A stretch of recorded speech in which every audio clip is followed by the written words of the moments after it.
So on this Monday night, when I've been here for the last, I think since the new year, I've been trying to delve a little bit deeper into the core teachings of the Buddha.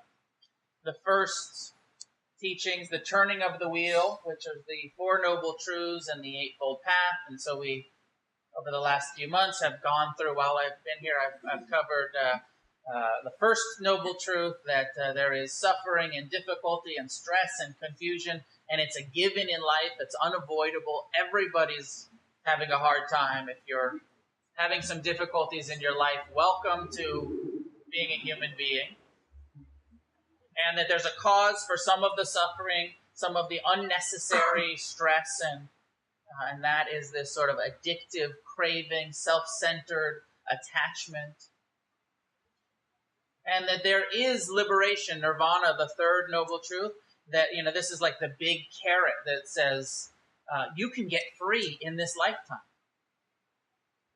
Through this eightfold path, through meditation, through discipline and renunciation, you can change your relationship so drastically to your mind, to the causes of suffering that arise in the mind and body of us human beings, that you can be happy. Like, that's amazing. It's like, really? I can actually be happy? And that's what the third noble truth, the promise is: nirvana, liberation, freedom from suffering. Not freedom from pain, not freedom from pain in the ass parents or children or partners, but freedom from suffering about the pain in the asses in your life. Suffering from hating them. Freedom from that extra layer of unnecessary suffering.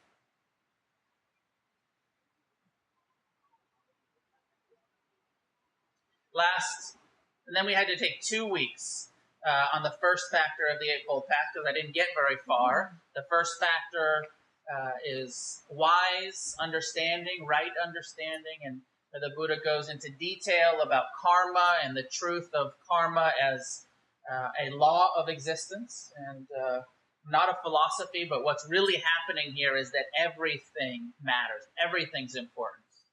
Nobody gets away with nothing, never. That's the simple version. Fully responsible for all of our volitional actions. And it's connected to tonight's topic, the second factor of the Eightfold Path, the next, which is because all of our karma is going to dictate our happiness, our unhappiness, our liberation, our suffering, how we relate to our karma, how we create our karma. Literally means action, your acts. But there's the understanding that with acts come a reciprocal effect, cause and effect, response. And so tonight, after the Buddha explains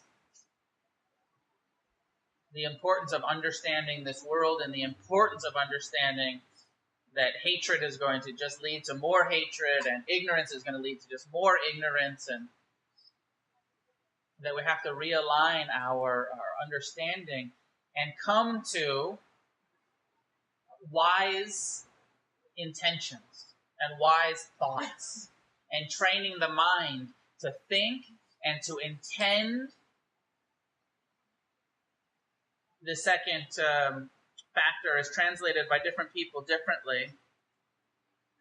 The Pali word, the ancient Buddhist language, is Samma Sankappa, and often it's translated as thought.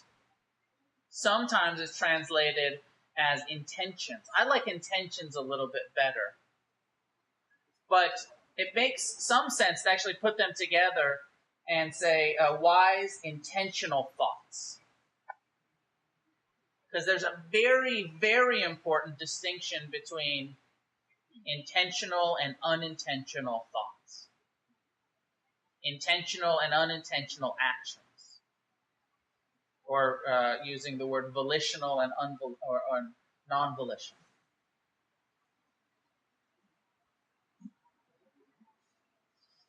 Perhaps you saw tonight as you were meditating and you were observing your mind, that your mind does not obey you. Did you get that?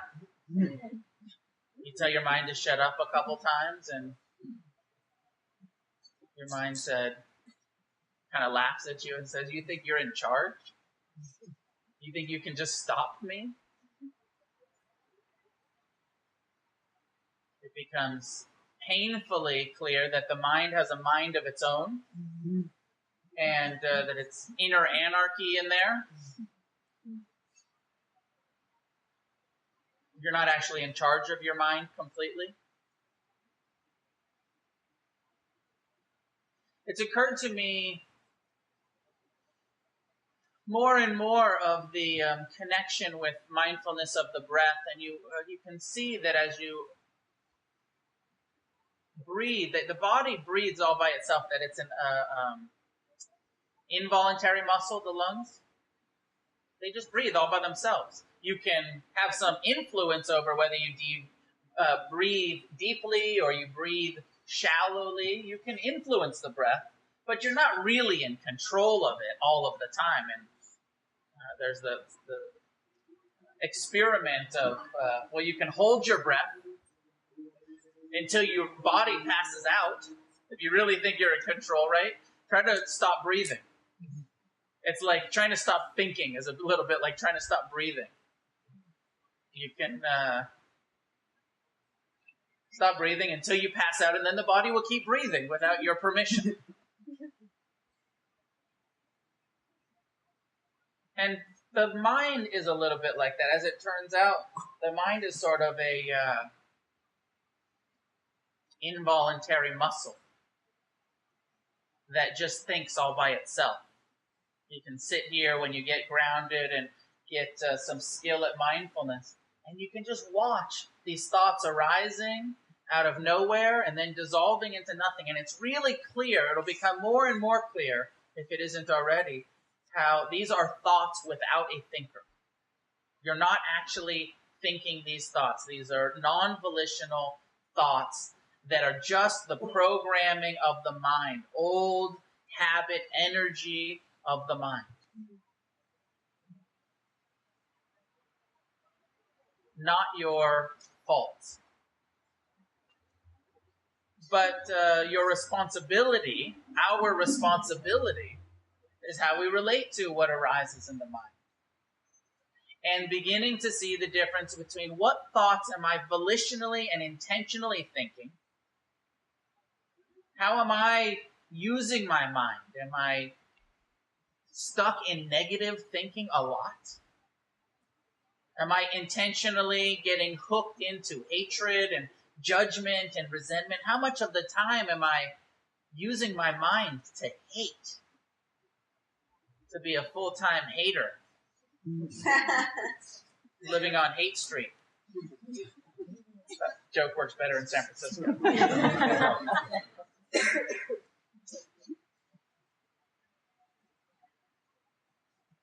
How much of the time, and watching your mind, it's amazing to see how much of the time the thoughts that even seem kind of innocent are actually craving, are actually lusting, are actually planning for some future happiness, some pleasure that's going to make me happy in the future.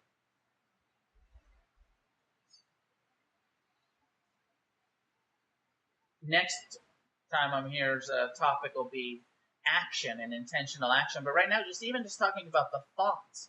But with action, it's quite interesting to do an experiment of just don't move at all, and then see what your intention is behind the next movement.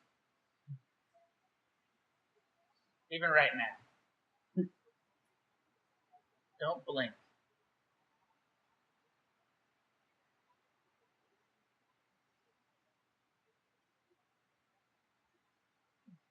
How quickly we become uncomfortable.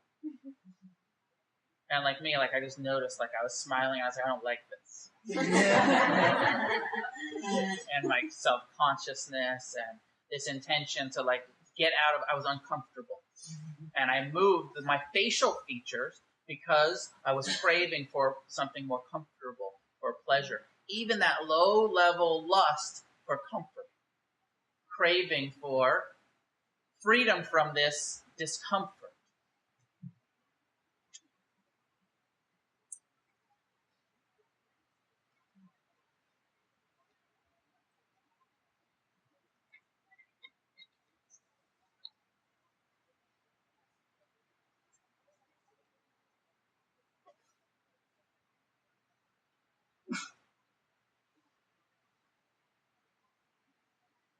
In order to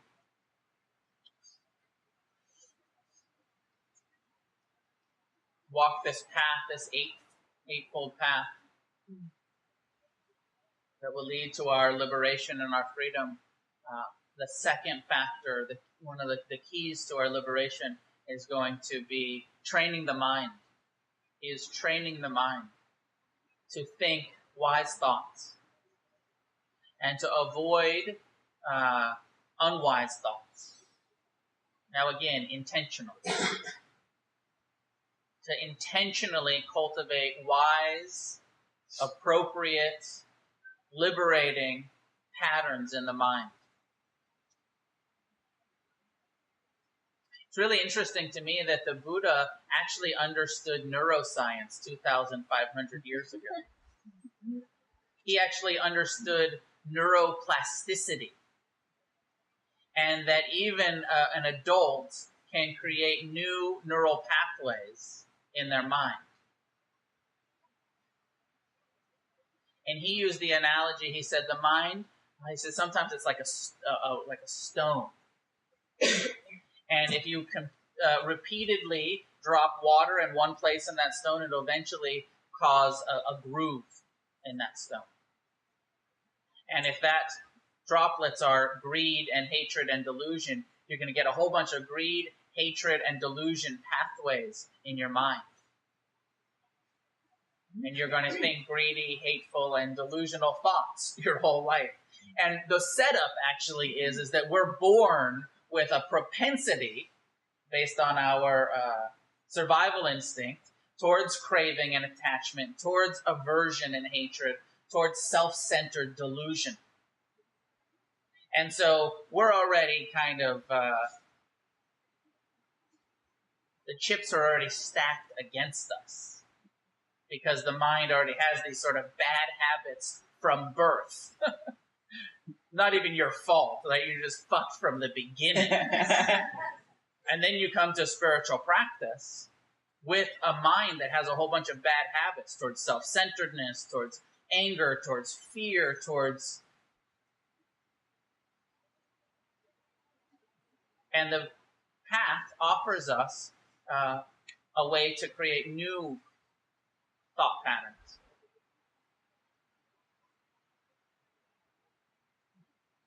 To start training the mind.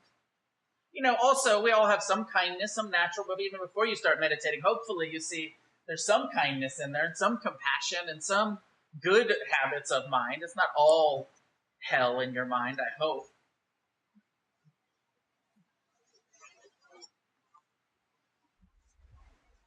So the Buddha keeps, I said earlier, I said I have a short talk. This is like, as far as the teachings in the Eightfold Path, this is the shortest one. It's like a page and a half in this translation. The right understanding that I did last time was like 10 pages. This is like a page. This is all the Buddha said about right thought or wise thought. He said, thoughts that are free from lust, thoughts that are free from ill will, and thoughts that are free from cruelty. That's it. Period.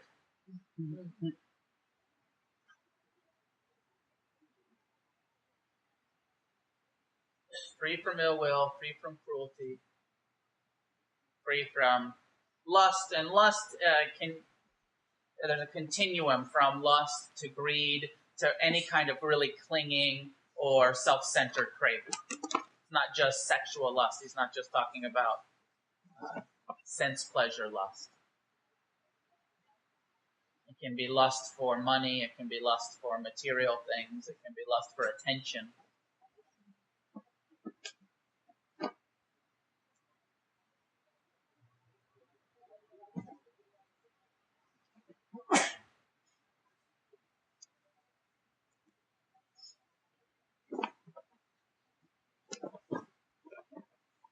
I like the fact that he goes on to, he uses some analogies when he talks about the refinement of the mind and training the mind to think right thought, wise thought, thoughts that's free from lust, ill will, and cruelty. He said, here's a simile for the refinement of the mind, for the training of the mind. There are, my friends, gross impurities in gold, such as earth and sand, gravel and grit. Now, the skilled goldsmith first pours the gold into a trough and washes and rinses and cleans it thoroughly. When the goldsmith has done this, then there remain moderate impurities in the gold, such as fine grit and coarse sand. Then the goldsmith rinses and cleans it again. When the goldsmith has done this, there still remain minute impurities in the gold, such as fine sand and dust. And now the goldsmith repeats the washing, and thereafter only gold dust remains. The goldsmith now pours the gold into the melting pot and melts it together. But the goldsmith does not yet take it out from the vessel, as the dross has not yet been entirely removed, and the gold is not quite pliant, workable, and bright. It is still brittle. It does not yet lend itself to molding. But a time comes when the goldsmith repeats the melting so that the flaws are entirely removed. The gold is now quite pliant, workable, and bright. It lends itself easily to molding. Whatever ornament the goldsmith now wishes to make of it, be it crowns, earrings, a necklace, gold chain, the gold can now be used for that purpose. Similarly, in the case of a practitioner devoted to practice, meditation, there may be such gross impurities and unskillful conduct in deeds, words, and thoughts. Such conduct, the follower of the way, the Eightfold Path is the way, the follower of the way puts away, lets go of, and relinquishes. When one has abandoned these, there may still remain such impurities of a moderate degree of lustful, angry, and violent thoughts.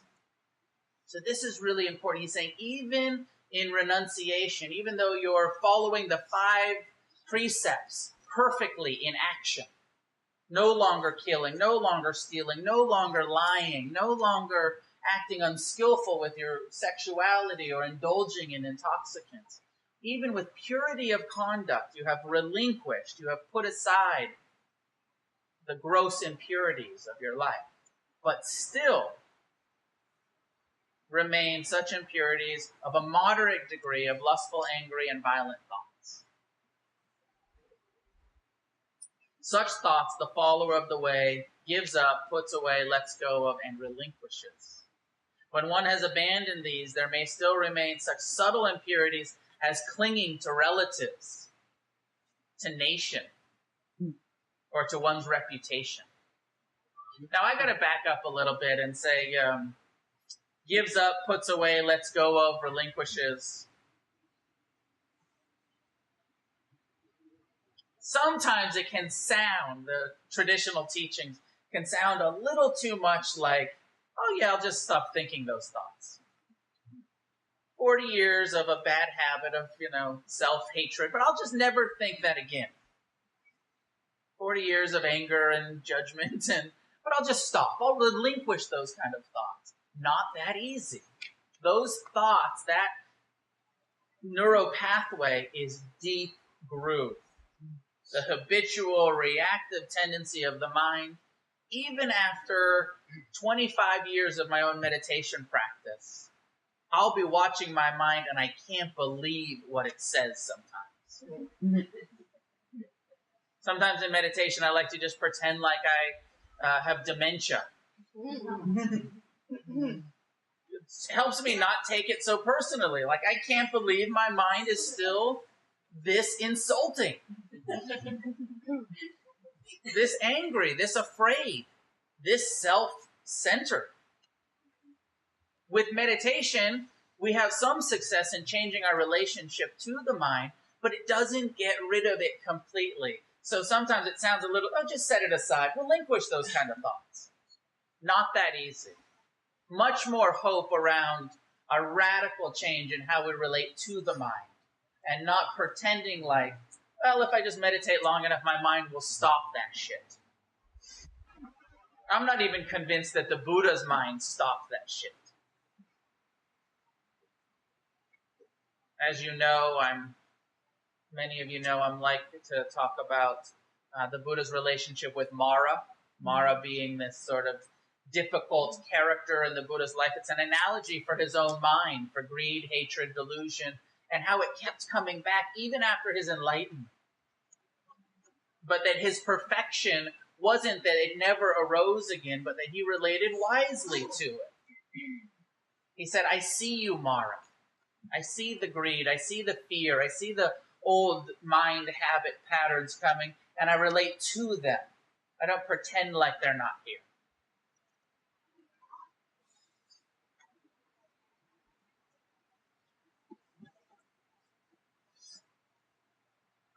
I like that saying, even when we've made some practice, because this is a big one for us householders.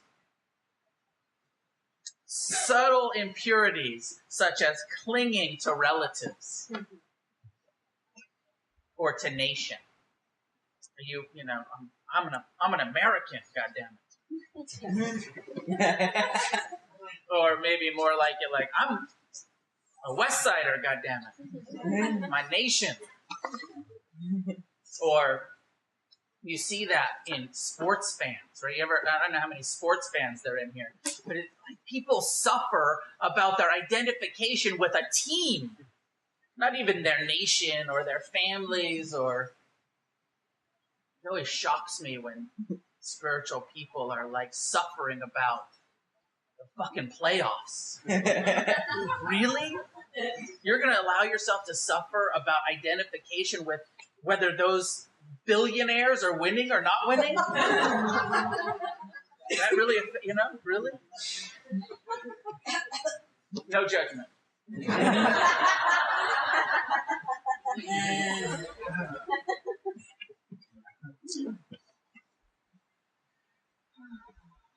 Clinging to relatives, to nation, or to one's own reputation. That's huge. Am I going to suffer about what you say about me, what you think about me? Connecting to praise and blame, gain and loss, fame and ill repute or disrepute. Understanding that I had a early teacher who said, I was complaining about people talking shit about me, and he said, you know what people say about you is none of your fucking business. If it comes back to you third hand about he said, she said, just remind yourself it's none of my business. It wasn't said directly to me. Don't worry about your reputation. Worry about your conduct. Worry about your actions. Worry about how you're showing up, not the praise and blame game. Disengage from it. Not that it's possible to, but at least internally in the mind, don't put so much stock into reputation. And hopefully, if you're wise and you're skillful, you will have a decent reputation. At least amongst the people who matter. The Buddha talks about being blameless in the eyes of the wise. That's who you want to have a good reputation for. The people who are kind, who are compassionate, who are wise.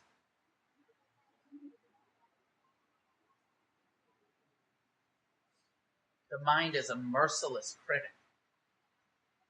And it loves to, they said that I don't follow the neuroscience stuff that much, but I remember reading something about when they're looking at the mind, that the part of the human mind that accepts praise is almost like a Teflon-like surface. Like praise doesn't really stick to the human mind all that well. But blame is like Velcro. And there's just a part of our mind, our reputation, we take it, we hold on to it, we identify with it. The Buddha saw that, knew that, said, don't suffer about your reputation.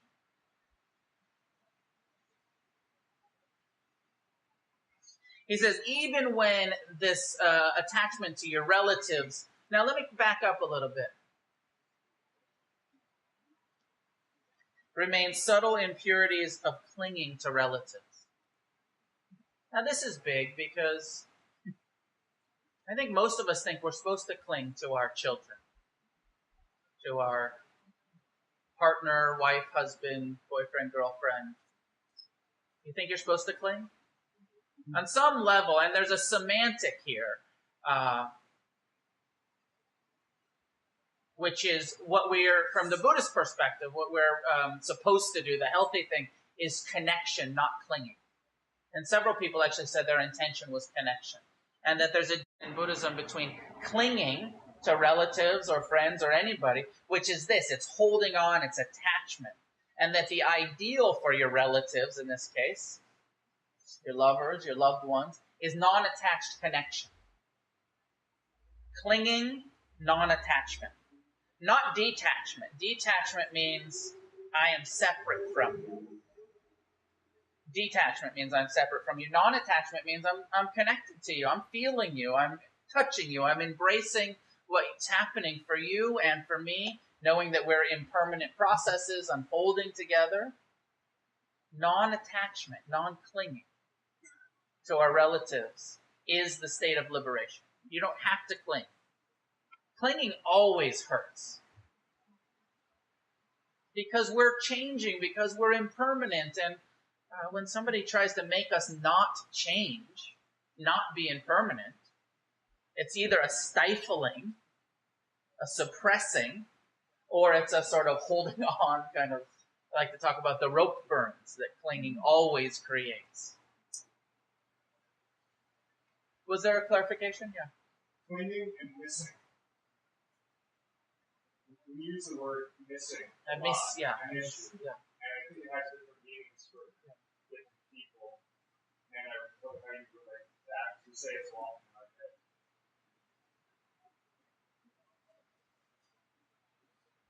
that. It depends on the intensity of the missing and the context of your, I think, our own internal relationship to missing. I think it's a little bit like desire and craving with missing. Because desire type of missing, healthy, natural, I want to be with you. I wish you were here. I'm okay. I miss you. I'm not suffering a lot about it, but I do. There is some missing, right? Different from the craving kind of, I miss you so much that I'm unhappy. I can't be happy without you here. I'm really suffering. I miss you so much that I'm miserable. Craving. I don't know if you've heard me before, but I make that distinction between desire is I want. Craving is I can't be happy until I have. So what kind of missing, right? Is it the kind of missing of like, I want, I was this week out of town, first time away from my newborn son. And I have a daughter and a son. It was my first time spending almost a week out of town last week. And there was some missing, for sure. Some desire. I wish he was here and I miss him. I wasn't suffering a lot. It wasn't like, I was in New York City. I was having a good fucking time. I was missing my family. There was desire to be connected to them. And I probably crossed the line into some suffering at times, but not a lot. Mostly it was just the sort of consequence of love and that connection and feeling it when it's not easily physically accessed, right? And so it wasn't the kind of suffering of clinging, although sometimes missing is, and sometimes it's just, oh, I'm kind of disconnected and I prefer connection, right? I prefer being closer to. I hope that helps. It can be either. Sometimes missing is really suffering. And I've been there. I've been in places where, and we all have, where you're missing so much that you're just miserable.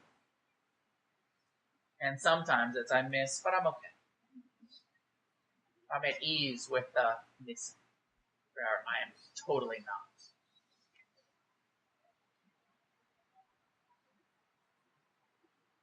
Okay, let's see what else did the Buddha say here. He said,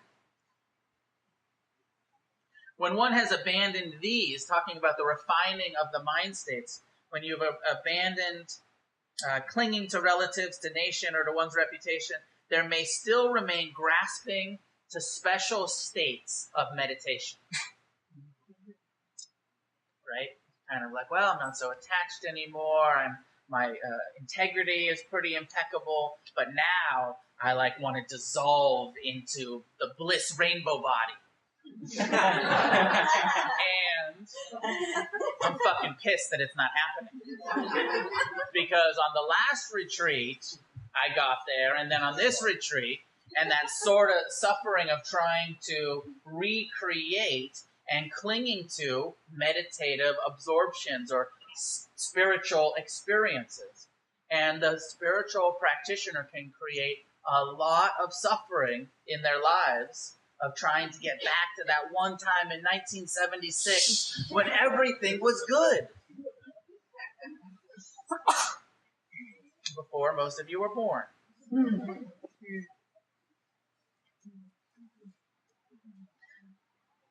Thus, concentration is not yet properly calm and refined. It has not attained the full tranquility, nor has it achieved mental unification. But there comes a time when the practitioner mind gains firmness within. It settles down. It becomes unified and concentrated.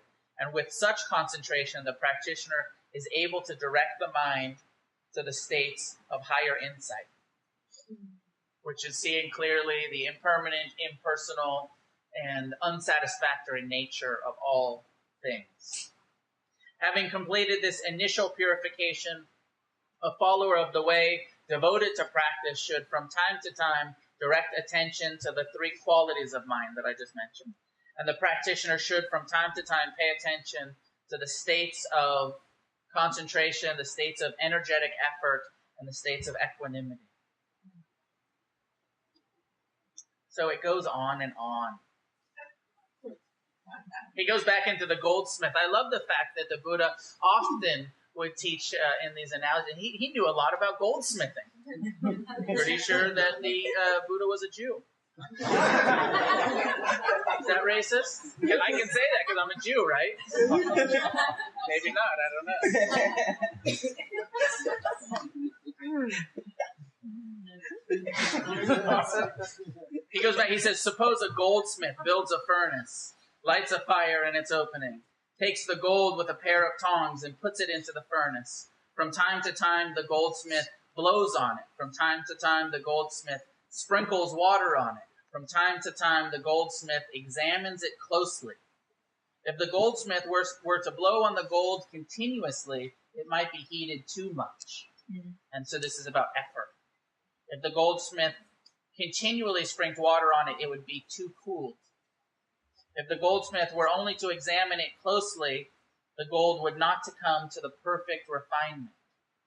But if from time to time the goldsmith attends to each of these three functions, the gold will become pliant, workable, bright, and it can easily be molded.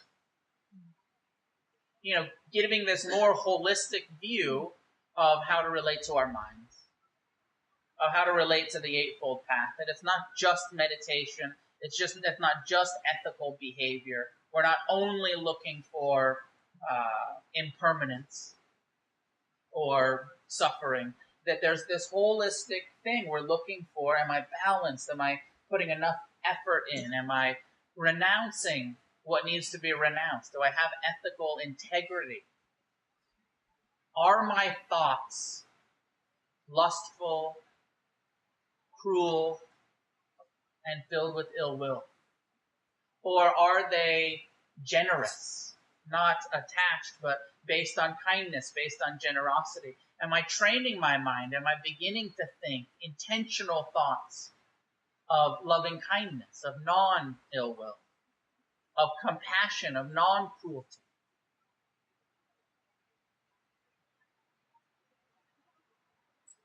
Get the picture?